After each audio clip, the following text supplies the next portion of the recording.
If you finally had enough of this. Oh, I said it wasn't a good investment. Please don't give me any of that. We just heard the words. Everybody in the White House, they know that. Why? They're radicals. Time for Countdown's number 2 story, tonight's worst persons in the world, brought to you by Fix News, which today saw Geico and Sargento Cheese join the advertiser boycott of Glenn Lonesome Rhodes Beck. And why don't people like Rush Limbaugh?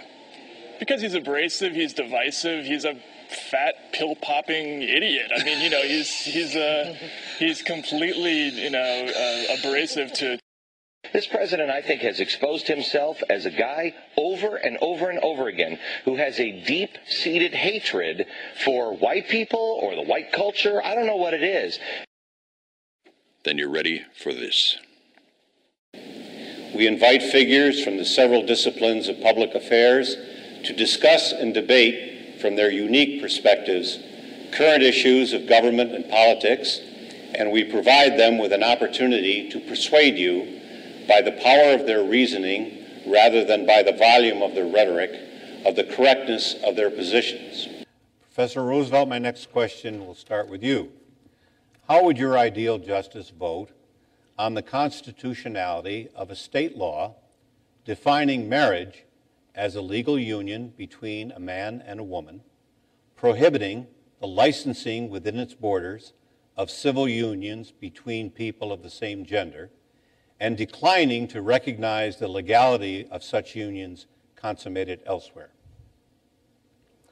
Well, to take the last part of that first, with respect to the no recognition of same-sex unions consummated elsewhere, unless you think there is a right to same-sex marriage under the federal Constitution, that one's pretty easy. If it's permissible for a state to say, we don't recognize same-sex marriages celebrated within our borders, they can also say we don't recognize same-sex marriages celebrated elsewhere.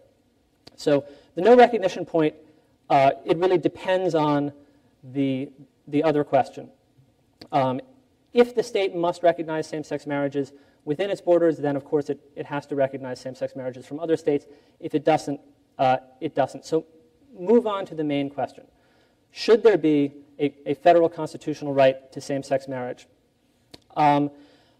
I would view this as an equal protection question, or my ideal justice would view this as an equal protection question.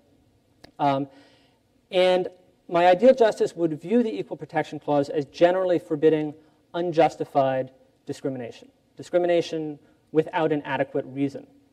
So the question is going to be, what sort of interests can the state put forward here? And it's a difficult question because we're in the middle of a period of social change. We have a social movement struggling for equality on behalf of gays and lesbians, and it's been a quite successful social movement. And the result of that is that things that looked like good justifications don't look so good anymore. Appeals to common sense or decency or morality used to be widely enough shared that people would say, yes, of course, same-sex marriage, that's ridiculous. People don't think that way anymore. We're seeing increasing acceptance of same-sex unions.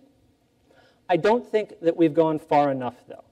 I think that a justice deciding a difficult equal protection case like this is going to be guided by some understanding of national consensus, some understanding of what the will of the people as a whole is, and I don't think we're there yet on same-sex marriage. My ideal justice would probably not want to hear this case right now, but if he did have to hear it, he would vote against a right to same-sex marriage under the federal Constitution. Thank you. Mr. Levy, how would your ideal justice vote on the constitutionality of such a state law? Well, my ideal justice would not, probably not use the conclusory term discrimination, because after all, every decision we make in life involves discrimination. So to say that you can't do something because it's discrimination is, again, is to beg the question. If you hire somebody because they're more skilled than another person, is that discrimination? Yes, it is. So really, it comes down to who gets to choose what criteria we cannot differentiate among. We certainly know from the 14th Amendment that we cannot irrationally differentiate between people based on race. should sexual orientation come into play here? Again, I think that given that the 14th Amendment and its framers had race in mind, who else it applies to should really be a democratic process. And I think that's the key here.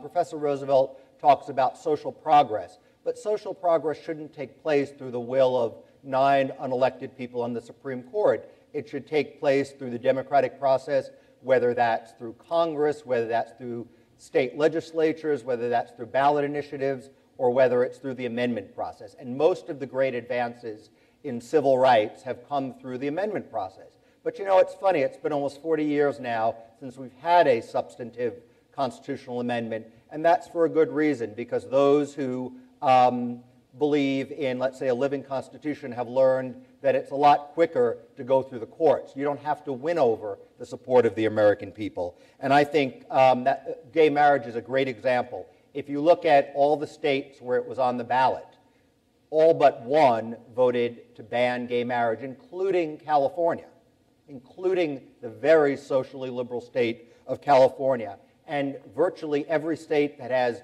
legislated gay marriage has done it because courts ordered them to, not because the democratic process did it on its own. So not only are we not at the point of a national consensus on it, the democratic process has told us the American people do not support gay marriage.